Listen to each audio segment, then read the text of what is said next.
اور ہماری ڈگری اللہ کے نبی نے ہمیں دی ہے صلی اللہ علیہ وآلہ وسلم. بلغوا عنی ولو آیہ، صحیح بخاری، پہنچا دو میری طرف سے اگرچہ تمہیں ایک آیت ہی آتی ہو نا، آگے پہنچا دو. مقام صحابہ جو ہے اس پر تمام امت کا اتفاق ہے، اور نبی علیہ الصلوۃ والسلام نے ایک ہی بات ارشاد فرما دی ہے کہ اذا ذکر اصحابی فاسکتوا، کہ جب نبی صحابہ کرام کی بات آئے تو خاموش ہو جاؤ، کوئی حرف گیری نہ کرو، کوئی اعتراض نہ کرو. یہ بڑا بھونڈا سا اعتراض ہے کہ جی یہ باتیں تاریخ میں موجود ہیں، یہ باتیں فلاں ان کتابوں میں موجود ہیں. نہیں، کتابوں میں موجود ہیں، تاریخ میں موجود ہیں. کیا کتابوں میں ان کا مثبت پہلو موجود ہے یا نہیں ہے، جن سے ان افکار کی تردید ہوتی ہے؟ جب وہ بھی موجود ہے تو ان کو آپ بیان کیوں نہیں کرتے؟ ان کو آپ اپنا مرکز اور محور کیوں نہیں بناتے؟ اس لیے یہ ساری ہیلا جوئی اور یہ ساری چرب زبانی اس سے بات بنتی نہیں بلکہ بگڑتی ہے. تو میں جو کچھ پہلے کہتا رہا اس سے کوئی نفی نہیں کی، صرف ایک چیز میں نے اس وقت بیان کی تھی کہ ہم اس طرح کی ڈسکشن کو نہیں کرتے، اور وہ اس وجہ سے کی کہ ہمیں انہوں نے یہ پڑھایا تھا. جب بعد میں نے پڑھا کہ یہ جو لوگ ڈسکشن سے منع کرتے ہیں یہ تو خود اعلان کر رہے ہیں کہ چور کی داڑھی میں تنکا. یہ تو حنفی بھی کہہ رہے ہیں کہ یہاں پہ چونکہ حنفیوں کی اکثریت ہے لہذا رفع الیدین والی حدیثیں بخاری مسلم کی بیان نہیں کرنی چاہیے، اس سے فتنہ کھڑا ہوتا ہے. اونچی آمین کی حدیثیں نہ بیان کریں، فتنہ کھڑا ہوتا ہے. اور بریلوی کہتے ہیں کہ جی قل انما انا بشر مثلکم نہ پڑھیں، نبی الاسلام کی تنقیص کا پہلو اس سے نکلتا ہے، فتنہ کھڑا ہوگا. تو ان ساری باتوں کے جواب میں ہم کیا کہتے ہیں؟ رکو ذرا، صبر کرو، ہم یہ پڑھیں گے بھی اور تمہیں صحیح فہم بھی سمجھائیں گے ان احادیث کا، ان آیات کا. کیا ہم اس سے آنکھیں بند کر لیتے ہیں؟ اہل حدیث کو کیوں غصہ آتا ہے جب بریلوی کہتے ہیں کہ جی تانوں کوئی آیت نہیں لبھی قرآن چوں، ہر ممبر تے قل انما انا بشر مثلکم، تسی پڑھو وما ارسلناک الا رحمتا للعالمین. آپ پڑھیں من یطع الرسول فقد اطاع اللہ. آپ پڑھیں قل ان کنتم تحبون اللہ فاتبعونی یحببکم اللہ. انا ارسلناک شاہدا ومبشرا ونذیرا. ان اللہ وملائکتہ یصلون علی النبی اللہم صلی علی محمد وعلی آل محمد. جب وہ کہتے ہیں کہ یہ تم لوگ یہ آیتیں کیوں پڑھنے پہ زور نہیں دیتے اور صرف یہی پڑھتے ہو، تو ہم کیا انہیں کہتے ہیں؟ یہ اہل حدیث کیا کہہ رہے ہوتے ہیں اس وقت کہ نہیں جی یہ عقیدے کی بات ہے. سرکار یہ عقیدہ نہیں ہے جہاں پہ جنت اور جہنم کا فیصلہ ہو رہا ہے. اور دوسری طرف یہی آپ کو کہتے ہیں وہ جی مولا علی کا قول ہے، مرفوع سند بھی ہے اس کی مشکات کے اندر مسند احمد کے حوالے سے، طبرانی کے حوالے سے، اور موقوفاً روایت فضائل صحابہ احمد بن حنبل کی کتاب میں. اور یقیناً یہ غیبی خبر رسول اللہ کے بتانے پہ ہے، نبی الاسلام کے الفاظ سے بھی ہے، اس کی سند کمزور ہے، لیکن جو مولا علی سے ہے وہ سند بالکل ٹھیک ہے. اسلام نے مولا علی سے فرمایا کہ تیری مثال میری امت میں عیسیٰ ابن مریم کی سی ہے. ہاں، یہودی ان کا انکار کر کے گمراہ ہوئے اور عیسائی ان کی شان میں غلو کر کے، اور پھر مولا علی کا قول اس کے ساتھ سپورٹیو جو نبی الاسلام کے بتانے پہ موقوف ہے کہ میری وجہ سے 2 فرقے جہنم میں جائیں گے، 2 گمراہ ہوں گے، ایک میری محبت میں غلو کر کے، ایک میری دشمنی میں. وجہ سے مراد یہ نہیں کہ میں قصوروار ہوں، حضرت عیسیٰ تو قصوروار نہیں ہے یہود و نصارہ کی گمراہی کا. مراد یہ کہ مجھے بیس بنایا جائے گا. اور یقیناً اس امت میں مولا علی کی ہی پرسنالٹی اتنی بڑی تھی کہ ان کی بنیاد پہ یہ کام ہوتا. جس طرح میں کہتا ہوں عیسیٰ ابن مریم ڈیزرو کرتے تھے کہ اگر گمراہی کسی کے نام پہ کھڑی کی جاتی تو اتنا بڑا بندہ چاہیے تھا ہمیں کہ جو مردوں کو زندہ کر دے، تو اسی کو خدا کا بیٹا کہا جا سکتا ہے نا. عقلاً دیکھیں، اگر گمراہی اپنی جگہ، لیکن لاجک انہوں نے اپنی جگہ جو بنائی ہے، کوئی بنیاد تو صحیح بنائی ہوئی ہے نا. مٹی کی مورت میں پھونک مارے اور اللہ کے اذن سے وہ پرندہ بن جائے. جس کو اتنا بڑا معجزہ ملے وہی اس چیز کا حقدار تھا کہ اسی کے نام کو یوز کر کے اللہ کا بیٹا ڈکلیئر کیا جاتا. اگرچہ یہ گمراہی ہے لیکن میں بنیاد آپ کو بتا رہا ہوں کہ بنیاد جو انہوں نے قائم کی ہے وہ ان کے بڑا ہونے کی وجہ سے. تو اس امت میں واقعی مولا علی ہی اتنی بڑی پرسنالٹی تھے کہ ان کے نام کے اوپر یہ سب کچھ کھڑا ہوتا.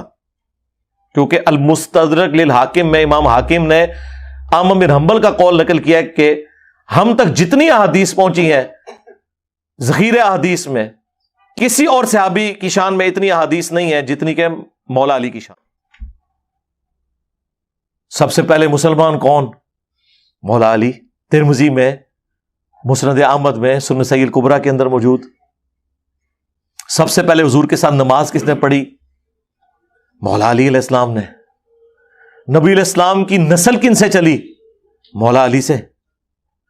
کس کو حضور نے کہا من کنت مولا فہذا علی مولا؟ مولا علی. علی سے محبت نہیں رکھے گا مگر مؤمن، علی سے بغض نہیں رکھے گا مگر منافق، بائی نیم مینشن کیا. اور پھر المستدرک للحاکم میں حدیث، کوئی شخص پوری زندگی روزے رکھے اور مقام ابراہیم اور حجر اسود کے درمیان نمازیں بھی پڑھتا رہے، اگر ہم اہل بیت کا بغض اس کے دل میں ہوگا تو ضرور جہنم میں داخل ہوگا. اب یہ اتنی زیادہ احادیث کی موجودگی میں اہل بیت کی محبت یا ان سے بغض کی وجہ سے ہماری جنت اور جہنم کا فیصلہ ہو رہا ہو تو آپ کیا سمجھتے ہیں یہ ہلکا کوئی چھوڑنے والی بات ہے؟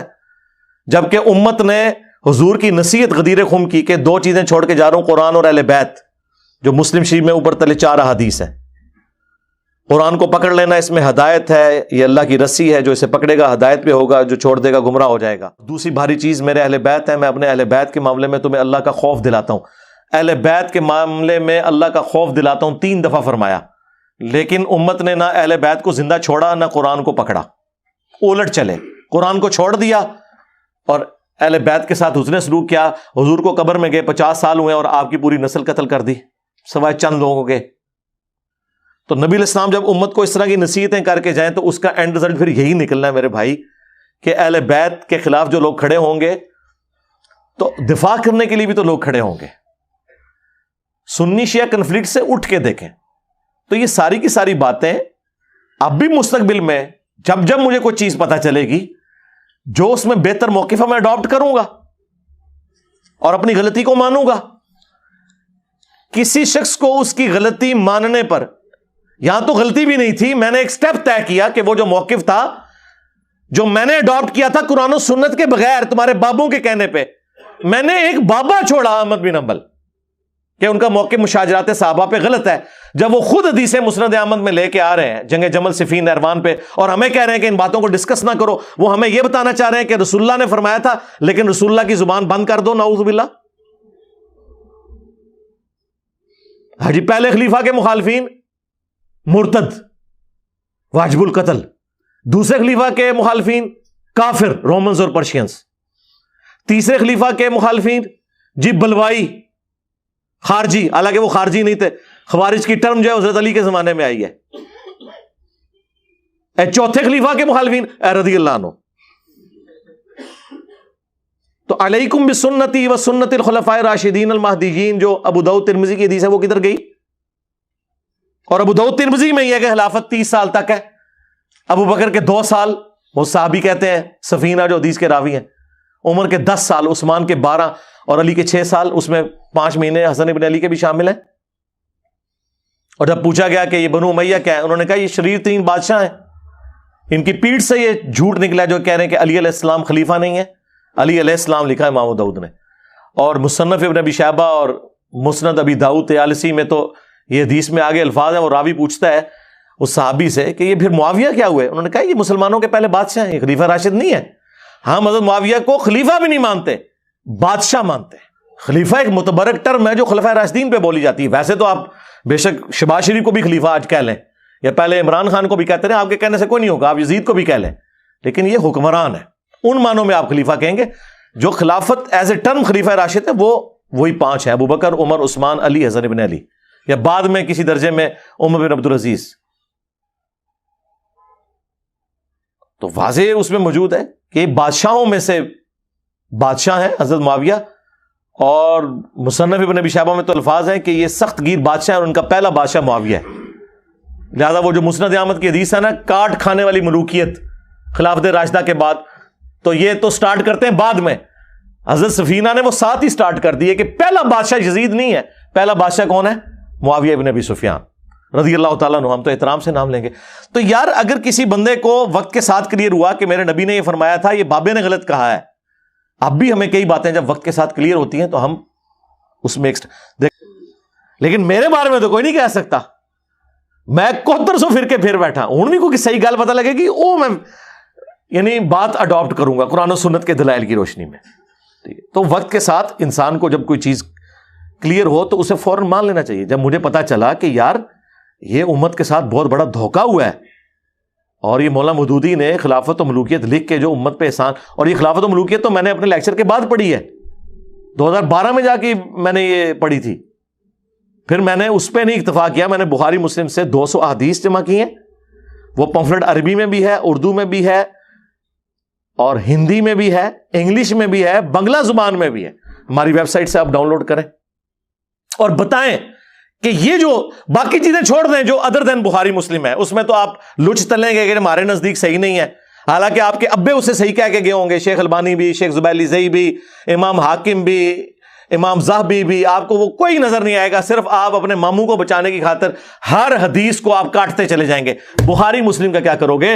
اور تمہارے پوری کے پوری یہ ماموں پارٹی کی موت ایک حدیث ہے، تقتلہ الفئۃ الباغیہ یدعوہم الی اللہ ویدعونہ الی النار.